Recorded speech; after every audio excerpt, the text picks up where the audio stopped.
So this video then is all about the British Army and why I think it should be a good reason to join the British Army. I'm going to look at three sort of main points that I've decided to pick out to discuss. And then if you stick around to the very end of the sort of video, I've had a load of people asking me about what's it like now? I got out however many years ago. What's it all about? So I'll put a 5-minute sort of video, no dialogue, just all about day-to-day life. Specifically in my regiment, 1 Royal Irish, which is in the infantry within the British Army. So stick around for that. And welcome back to the channel. It has been a while that I've uploaded one of these videos, the sort of talking head videos, but obviously ongoing situations which you're probably all aware of because it affects everyone. I've sort of had to move locations and I've sort of set up in here because I'm working back in England again in another house. So welcome to the channel. If you're completely new here, my name's Luke and this is Ranger Media. So it's a YouTube channel I started and it's all about sort of my love of filmmaking, but also then I'm a British Army soldier in the infantry, specific 1 Royal Irish. And I sort of wanted to bring my hobby onto YouTube at the same time helping out the organisation, so like giving people advice on how to join up, because I joined whenever I was like 17-18 years old. I had no one to help me, no one gave me any sort of tips or any shared any of their experiences. I just had to learn on the trot and just trial and error and sort of make up my own mind that way. So this is just a way of showcasing the talent that's in the British Army, specifically in my regiment, and telling their stories and bringing it to life onto YouTube itself. So please, if there's something if you think you'd like, please like and subscribe. It really does help the channel and really do appreciate it. And for everyone who keeps coming back every week and you are a subscriber, hello, welcome back. Greatly appreciated and you come back to these videos. Right, introduction banged. So I wanted to revisit this type of video then. So this type of video then is about why I think joining the British Army is a good thing. Now I've done a few of these in the past. If you go through the channels, I'll sort of link them in around here for the past 12 months. This one I wanted to try and revisit again because, you know, ongoing sort of circumstances get you sort of thinking about things and the way things are. So the three main reasons why I want to bring out today then is sort of lifestyle, sense of direction and security. So lifestyle then is, you know, it's going to change. The job British Army as a soldier, it is not a normal job, normal 9-to-5 job. It's a lifestyle. It takes over your whole life. You live it. It's every day, and it totally changes how you go about things. It's not like a normal job where you clock in at 9 o'clock in the morning and leave at 5 o'clock in the afternoon and just leave work at work. This is really a lifestyle, and if you're married and you do become sort of and you get a partner as such, it will overtake their lives as well. And there's so many other different things it affects, but in a good way where it changes your lifestyle. If you didn't have a great start off lifestyle, I'm specifically speaking to younger ones, because I was there myself, you know, at a younger age, and maybe didn't do too well at school, or you just got up to stuff you weren't meant to be getting up to, and you don't really think about it too much then because you're sort of you're only sort of focused in on that weekend, living for the weekend and such, and you're not thinking about the bigger picture, and then you're like, shit, what am I going to do now? When you join up and you come into the army, it's your lifestyle completely changes. You will become, now don't get me wrong, within a massive organisation there will always be some little small bits of negativity in there, but the positivity outweighs the negativity, and you will meet loads of people who you may have not particularly have met if you weren't in the army. So you'll bring all these different classes of people and put you into one big sort of group. My sort of example will be a platoon. But back in your civilian life, these may have people that you would never come across because you're sort of different friends and you're into sort of different things and all that sort of stuff. And so it gives you that sort of opportunity to meet all them different people.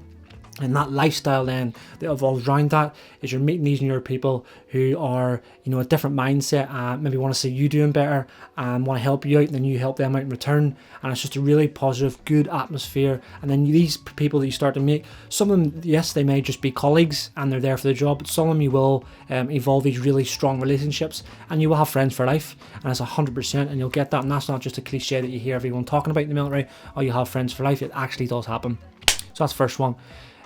Second one then is sense of direction. So what I mean by sense of direction is, you know, anything that you're doing here in the job is there's always an end state. So you'll never do something just for the sake of doing it, for the crack. There's always something, whatever training scenario you're doing, whatever operation you're going, everything will always be focused on an end state. So that sense of direction is you'll have that natural progression of ticking it off, going, right, okay, achieved that, achieved this, achieved that, and you can see it going all the way through. So whether that be starting at the very start of the year and a very basic exercise, or your very first shooting of your rifle or whatever weapon system you own, to the very end of the year being highly competent on it and ready to deploy on that massive overseas exercise you're training for, and then maybe that massive overseas exercise you're doing has a bigger result of you going on operations then within the next sort of 12 months. It also, back onto your career then, if you have that private level, you got that Lance Corporal, the Corporal Sergeant, all the way up there, that's naturally ticking it off. So there's always that sense of direction. You've always got somewhere to look forward to into the distance, and you've always got that aiming marker, so you're always going to something. It's not the same as sort of a normal job where you're, you're flipping number 3 on the conveyor belt, and day in, day and night, every time you rock up the clock onto your shift, you're doing that same exact job in the same exact way for your whole adult working life. It's not like that. Every single day is completely different in the British Army, and that sense of direction will always take you on to something. Always something is leading to something else. Okay, the last one then is security. Now in times like this, it's, it goes without saying, you will always have that roof over your head. So whether that be you are single living in, so you're in the accommodation, that's from private all the way up to screw, so corporal, and then if you become a senior NCO in the sergeant's mess, or if you're an officer in the officer's mess, living in, you'll always have that roof over your head. If you are married, or you've got now a long-term partner, so you don't just have to be married now to get a house, you'll always have that roof over your head as long as you're serving. So that rent from either the room or the house will always come out of your wage, and you're always going to get paid whenever you're serving in the army. It doesn't matter if you're sick or wherever else you are. If you're going away anywhere in operations, you actually get paid more. But if you're ill with anything, you will always still have that. Whatever rank you are, your wage will not fluctuate down. You will always get it, and that roof will always be over your head, because that rent for whoever it is comes straight out of your wage. You don't actually see it coming out. Same as security then is pension. So it doesn't matter. Yes, I know the pension does deviate between how long you're in there for. I think 12 years is where you want to see it, like a sort of decent amount. 4 years you get a little bit, but not really a substantial amount. But that pension is something that you don't have to think about to put away in. So I do know there's a lot of people say, yeah, I'm getting paid this year, and this civilian jobs I'm getting paid well more. Well, by the time you start taking out your tax, taking out your pension, all that sort of thing, then that wage then starts to come down. Where here in the army, that pension comes straight out of your wage. You don't even see it, so it doesn't affect you, and it's just building away in that pot until whatever time that you're going to come out. So that's really the security piece as well. So you've got that roof over your head, you've got that sort of investment for later on in life, wherever you may be going to. Also then when you do go to get out, you will be helped on getting out. Now this depends on what way, on how long you've served, and what sort of bonuses or grants are available to you. Now everyone knows the day they're going to get out of the army. It doesn't, as soon as you sign on, you swear your oath for allegiance, you're in the British Army, you need to be looking at when you're getting out and planning for that day. It doesn't matter if it's going to be in flipping 4 years, 12 years, or 22 years. It's totally in the ball's in your court.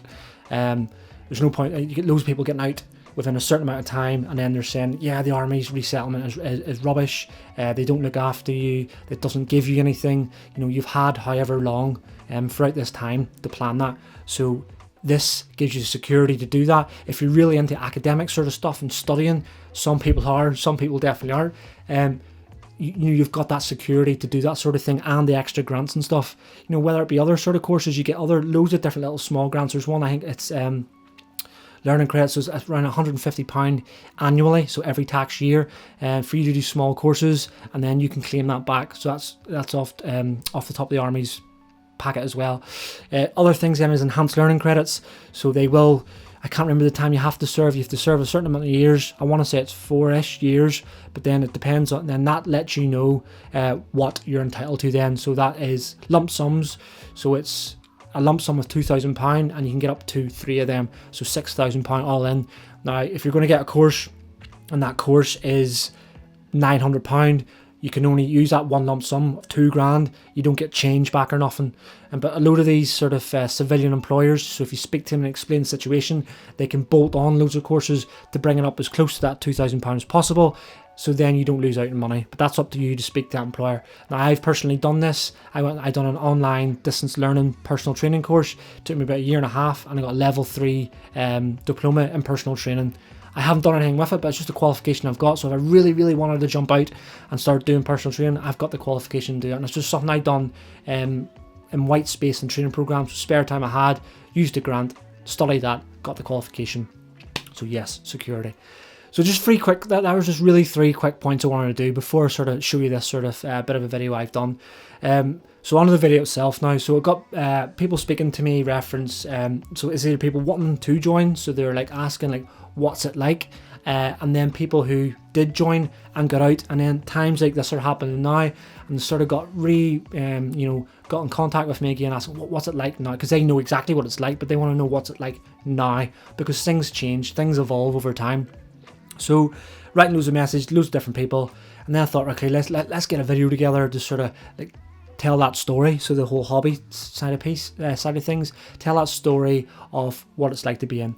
So put a short video, 5 minutes, that's all it is now, and it's going to be like a day in the life. Now, British Army, but I am the Royal Irish Regiment. That's my regiment, so specifically on that, and it's infantry. So, and that's if you haven't been following the channel, to let you know that. So, but what are the main things I see in the infantry then? So you have to be good at, or is our sort of main sort of bulk around our job is definitely fitness, 100%. And that's throughout the whole army. You got to be fit to do the job. So fitness is the first thing. And then the next bit is training and then operations. But within that training piece itself, focusing in the infantry, it's shooting. So you got to be fit, you got to be able to shoot straight, communicate, and do a good standard of medical treatment, so you can give that life-saving treatment to the guy left, right, front, rear, wherever they are in the battlefield. So they're sort of main things. So I've put this sort of piece together to try and tell a story that stick with it. The opening scene will be off a canal in Shropshire. What I'm trying to do there is sort of paint the picture on where we're based, where we're located, which is in Turnhill, Shropshire, in the Midlands in England. And then we'll go throughout the day of fitness, into a training scenario, and then off into another bit of a training scenario at the very end of the video. But condensed 5 minutes, action packed, showing you what it's like to be in the infantry and what it's all about. Appreciate short video. First one of, flip me, I think it's been 2 or 3 weeks now, this kind of talking head one. I try to get as much back into as usual, but like I said, I'm in this small little room now, which is basically like my daughter's Disney sort of cupboard. This is now at night time while they're in bed. Their bedroom is right there. It's quite hard for me to get stuff during the day because they're in and out here all day, and because we're all locked down inside the house. But I will try to get more stuff on there. You have seen some tribute videos. There'll be some on there to keep the channel ticking over and to give you that information on the military, because this is what the channel's all about, it's military. Anyway, jump in the comment section below, let me know how you're getting on.